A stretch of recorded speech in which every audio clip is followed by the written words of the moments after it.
Okay, guys, welcome to the second video podcast. Today we're gonna have Gabby only. Gabby and I we're gonna be talking about some topics that I think are very extremely important for you to know if you're planning to visit Cuba nowadays. One of them, I'm gonna let you know right now what we're gonna be talking about, so you know exactly if this podcast is going to be for you or not. So, first of all, we want to talk about the gas situation in Cuba, which is like a huge topic that many people are talking about. And then we're going to be talking about some travel tips that are going to be helpful for you, because at the end there's some websites that are providing some topics, some travel tips, and we want to give our thoughts about that because we live in Cuba, you know. So with that being said, if this is the first time they're watching this podcast, subscribe to the channel, hit the like button because it's going to be helping a lot and it's completely free. And in this podcast, we're always trying to give you a lot of tips, a lot of insights about traveling to Cuba. And hopefully we're going to be talking about some international topics, not only Cuba only. So with that being said, let's just start talking about the gas situation in Cuba. But Gabby, first of all, how are you? I'm very well, thank you. And you, Alex? I'm very well.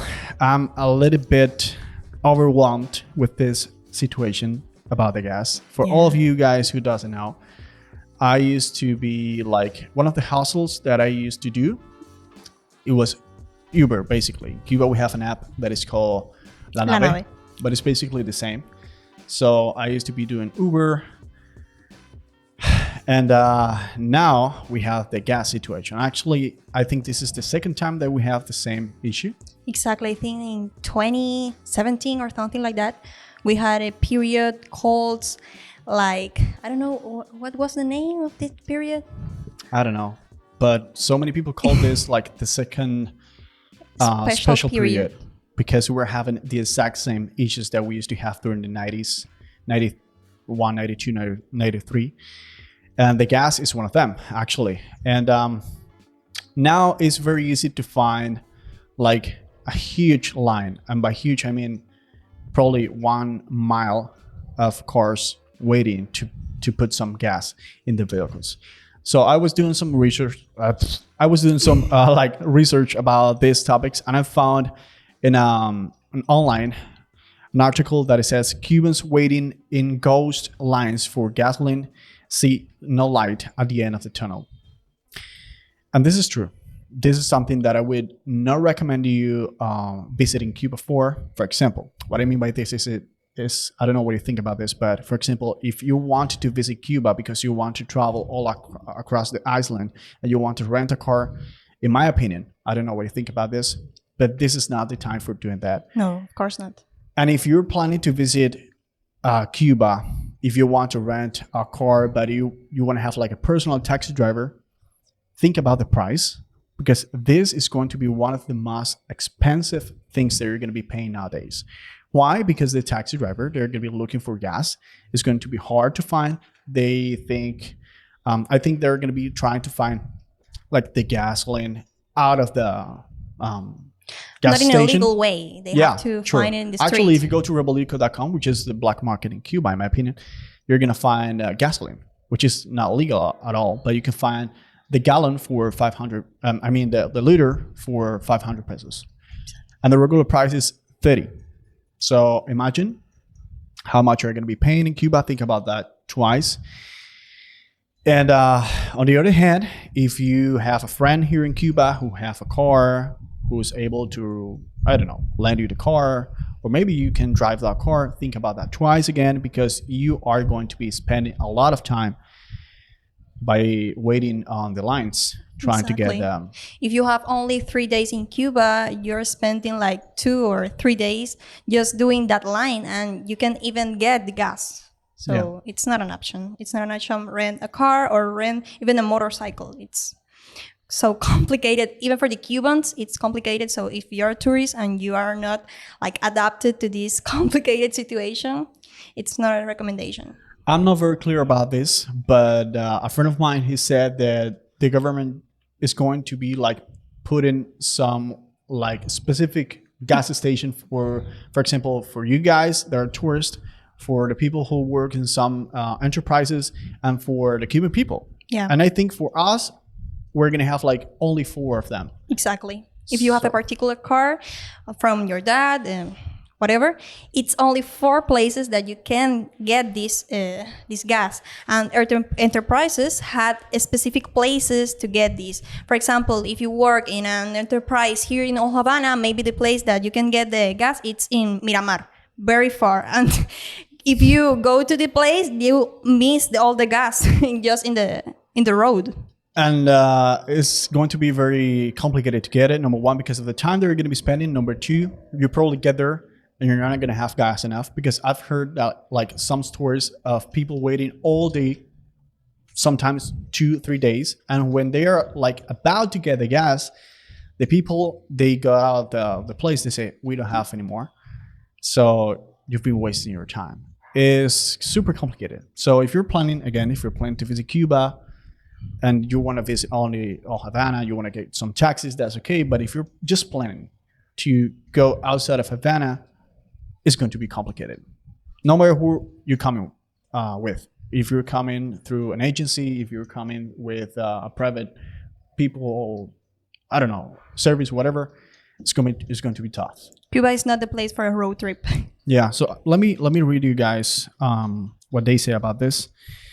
They have like some comments. One of the people that were like waiting, one of them, he said, "We are worse off than ever before. No one knows what to do anymore," says Manuel, who owns a Russian-made Lada. Lada is basically a brand, Russian brand that is very common to see in Cuba. He says that he's been like rolling around the street of Havana for over 40 years. So we're not talking about a person who just got a car and started like doing this. It's the day before Easter Sunday, and Manuel is chatting with other drivers waiting for fuel. Something funny about this is that most of the locals that are waiting at these places, they have like built some relationship, because at the end, you spend days waiting for the gas. So at the end, you're going to have contacts, and some of them, they have found, I would say, one way or somehow a way to get out of all this stress. Because what I think is that for example, I wouldn't be able to spend days waiting for the gas, because I know how I act. I know I couldn't be waiting that long. It's impossible for me. And I think about how the Cuban people, how they can deal with this situation is incredible. And at the same time, it's sad, because we are always in crisis. We're always having something going on. And now it's the gas. Sometimes it's the food. We're going to be talking about the food in a bit. But yeah, it's a complicated topic now. Basically, Cuban people are always waiting for something. Yeah. We've been waiting for so long, and now we have the gas situation. So the second topic that I wanted to talk about is, actually, if you want to, we can talk about the food now, or maybe we can run and talk about some topics that I have here. Yeah, let's check the topics. Okay, so I was looking online for some Cuba tips, because I love seeing what people think about Cuba before they come, or many people, they come to Cuba, and once they go to their country, they start like vlogs and they post some Cuba tips. And some of them, I found one that it was like travel safety tips for Cuba, and one specifically get the emergency numbers. And I was like, okay. This is a good one, because it is important for you guys to get like the emergency numbers. But the point of this is that how fast are these departments are going to reply to you. For example, the police is 106, fire department 105, the U.S. Embassy in Cuba, if you're coming from the US, is going to be +53 7839 4100. And for Canadians traveling to Cuba, the Canadian embassy in Cuba is plus 537204 2516. I don't know about the embassies, but as locals, if you call the police, if you call, well, the fire department, they work pretty much well. Yeah. But the police, in this case, let's say that you had any issue, that you have, I don't know, something, hopefully never happened. But from our experience, I would say, forget about that. It's like you will call them, they will reply as soon as possible. But if you are just thinking about waiting for that service, forget about that. Completely true. Completely true. They are like, okay, you have an emergency, just wait, maybe half an hour if you are lucky, maybe 1 or 2 hours. You don't know. You don't know. And it's crazy because sometimes, for example, let's say that you had an issue. Hopefully you see a patrol. Oh, maybe you can call them right away. Hey, we have this problem going on. They might assist you. But if you call like, hey, we're in the middle of Havana and we have this problem, or I got someone got my phone, whatever. I don't know. It sounds stupid because you're calling from the phone. But well, let's say that you have some issue with that. And they're gonna say, okay, where are you? We're gonna send someone. Forget about that. That's not gonna happen. I've seen so many like situations where people call the police and they show up like next day, something like that. It's crazy. Unless you see someone like doing very crazy stuff. Exactly. But it needs to be like very crazy stuff. And if you are doing something against the government, they will be there very fast. Like 5 minutes, they will be there. So That's true. That's true. It's very contrastic. Yeah. If you're doing something crazy, they might show up like tomorrow. If you're doing something against the government or something that they know that is very critical, they're going to be right there 1 minute. Sometimes you don't even need to call them. It's like, we're going to do something and they're going to be right there waiting for you. So just think about that. If you're planning to, again, I'm always thinking about you traveling to Cuba. And these are going to be like some tips that you might think about before coming here.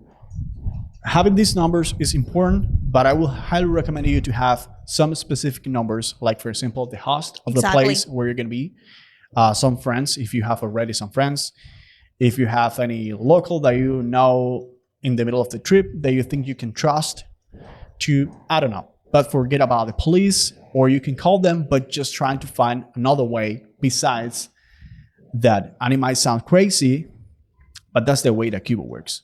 And we're here to tell you the truth about how Cuba works, all right? The other one was Cuba travel tips for dealing with the ugly.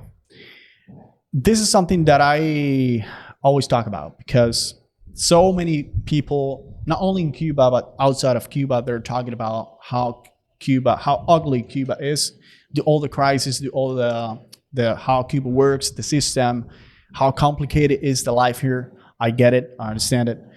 And some of them are always talking about the lines in Cuba. So one of the topics inside of this travel tips, they said, be prepared for the long lines. And this is something that has been crazy in Cuba for a long time. Cuba is very well known for having these long queues, long lines.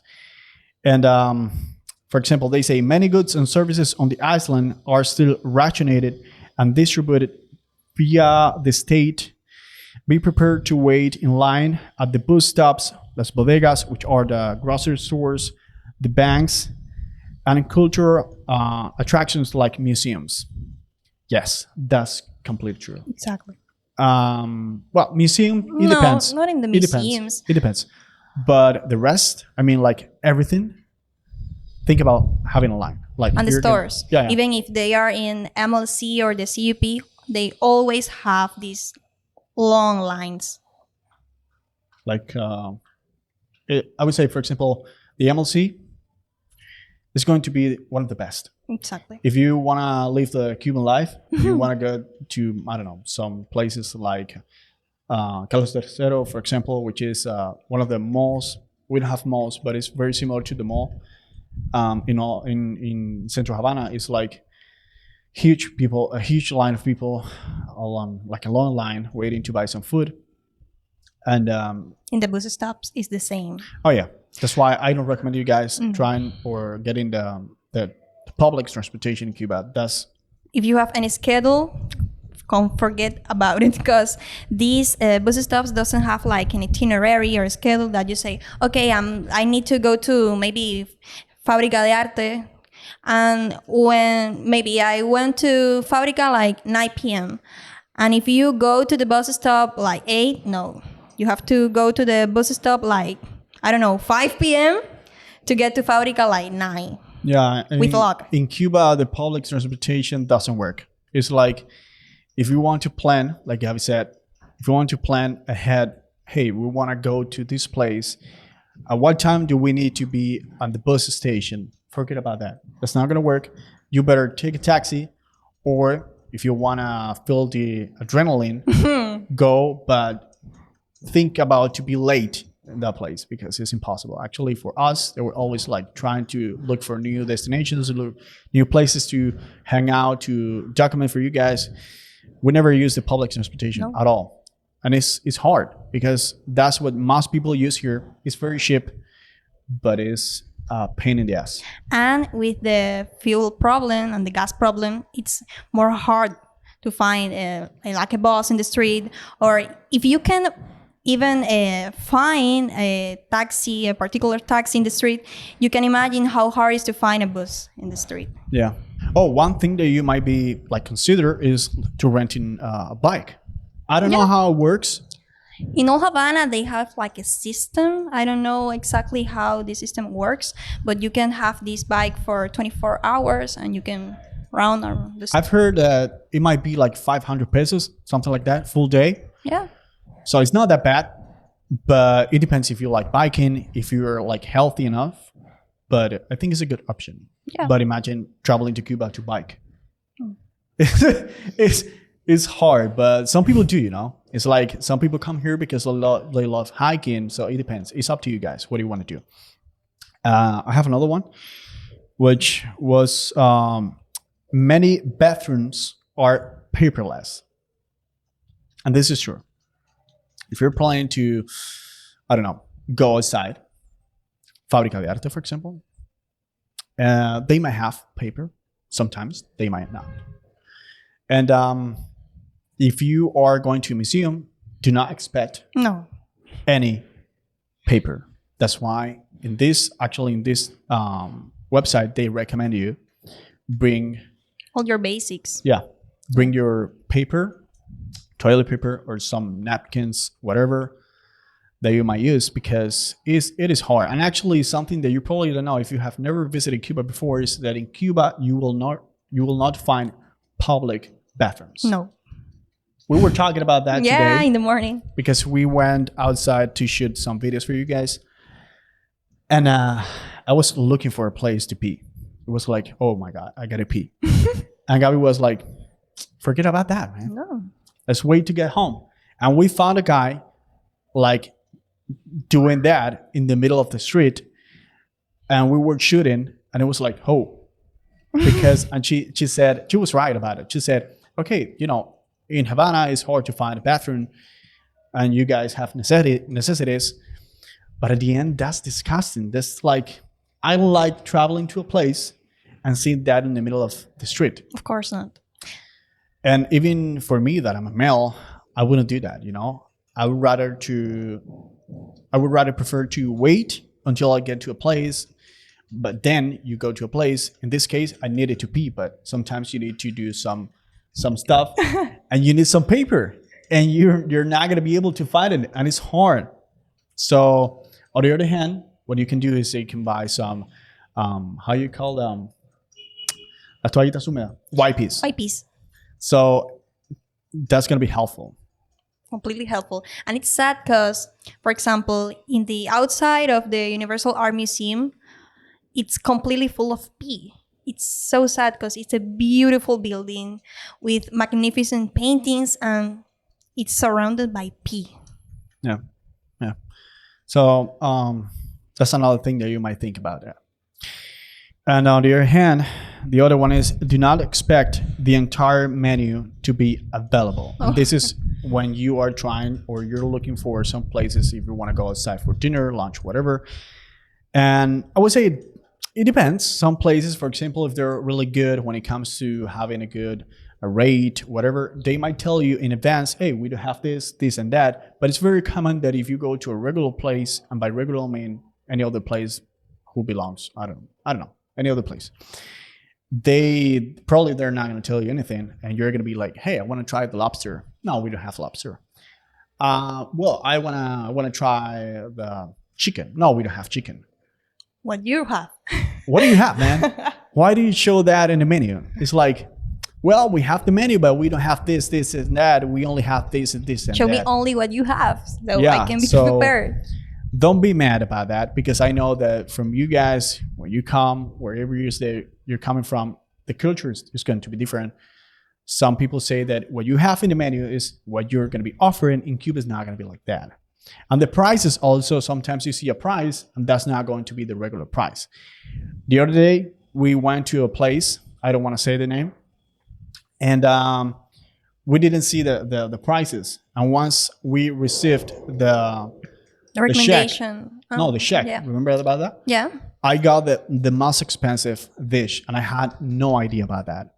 Because we have to scan the QR, and we couldn't do it. And the girl just say to us the most expensive dishes. Yeah, of course. At the end, it's marketing. Exactly. They're going to be selling you the best, because we were like, hey, what do you have? No, we have this, and that. And at the end, they were like the most expensive ones. That's why you always have to be like knowing the price of everything you got here in Cuba, even if it's water, if whatever. You have to be very clear about it. Now, before going to the next one, I want to talk about the service or the quality of the service. Hey guys, thank you so much for watching the I'm Currently In podcast. If you are having a good time here, if you are having a lot of value through this podcast, thank you so much for watching it, for listening to this.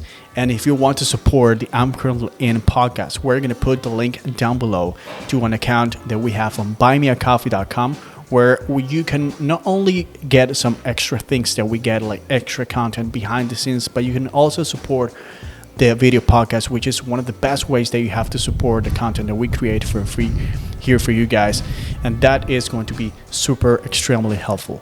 With that being said, let's keep rolling this video podcast with a lot of tips and insights. Thank you so much. So another one is like, don't expect high quality service everywhere. And this one is true as well. In Cuba and everywhere, I think. Yeah. This is like everywhere you can see high quality service, and other places are going to be shit. But in Cuba, it's very common when you go to a place that is not private. And why? It's because at the end, when you work for a private place, you're going to be tipped and you're going to have a good salary. Some people work per percentage. If you get, or if you sell more, you're going to get paid more. But if you work for the government, for example, and you work in a cafeteria, you're going to get a minimum salary. It's not going to be enough. That's why some people, they don't even like to be polite. They don't even like to be kind to you. They're going to be like, yeah.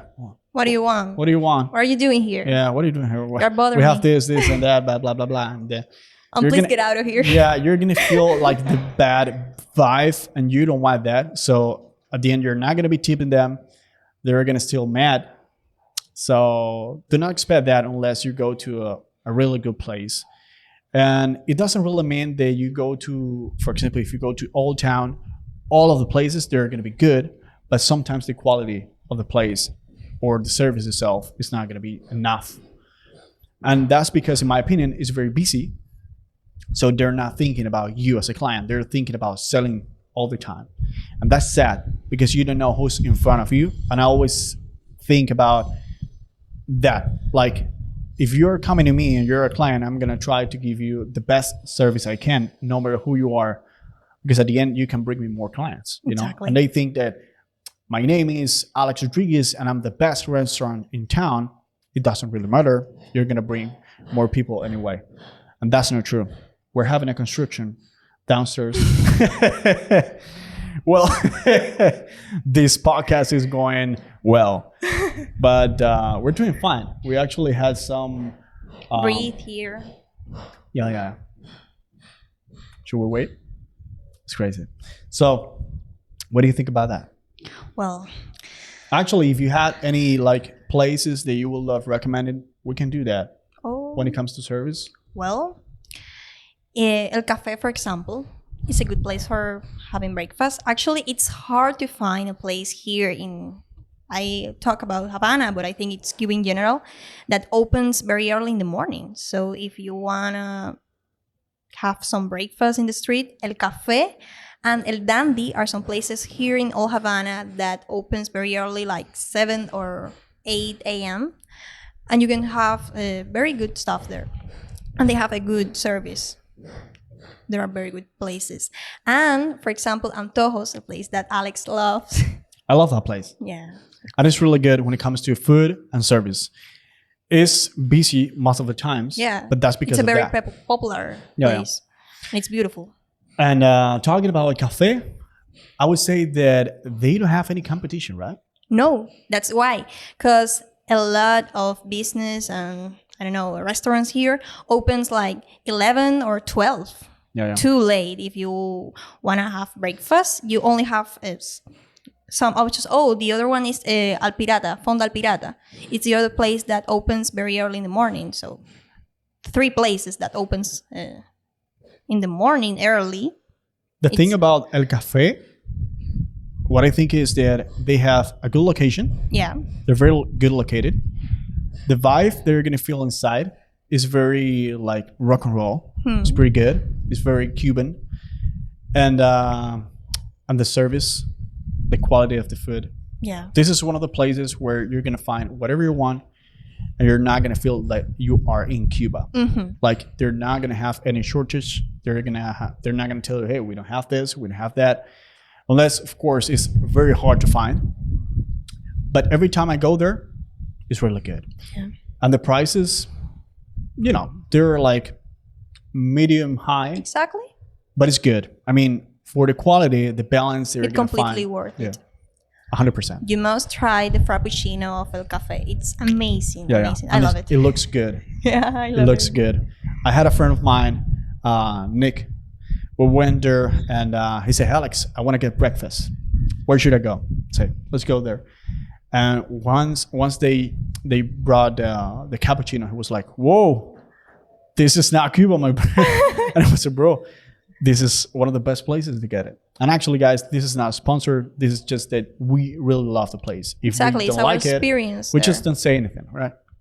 And so the other one is catcalling is common. Catcalling is like when you walk by, and Gabi, for example, she's walking by, and Cubans are gonna be like, "Mommy." Oh God. That's very common in Cuba. I don't like it at all. Some people, I mean, females, they don't like it, but at the same time, when you visit Cuba, you're gonna be seeing that all the time. So don't be mad about that. Don't think that they're gonna be like going after you or something like that. That's how Cuba is, and that's part of the culture. And for the Cuban people, for example, the women in Cuba, they're like, they know that's gonna happen, so they don't even say anything about that. But some people like Gabby, and some others, so many others, they don't like it because it depends about what do they say. They can tell you, "Hey, princesa," it's like princess or something very pretty, but at the same time, they can call you whatever. And it might sound crazy. So if you don't speak Spanish, just ignore them. If you do and you understand what they're saying, ignore them as well, unless you want to reply. But don't try to be mad. No. Yeah. What do you think about that? I hate it. I hate it at all. It's so uncomfortable being walking on the street and all that guys like, oh my God. Oh, look at that ass. Oh my God. It's so disgusting. I don't like it at all. I don't like it. It's I know that it's part of the culture of the Cuban and the Latin American in general, but oof, I don't like it. I just want to walk in the street and nobody wash me. I'm going to some place and please don't wash. Don't wash. I don't like it. It is hard. It is hard for me as a man in Cuba. It is hard to understand why people do that. I didn't do that. And if I like someone, I just say, hello, how are you? I wanna know more about you, you know.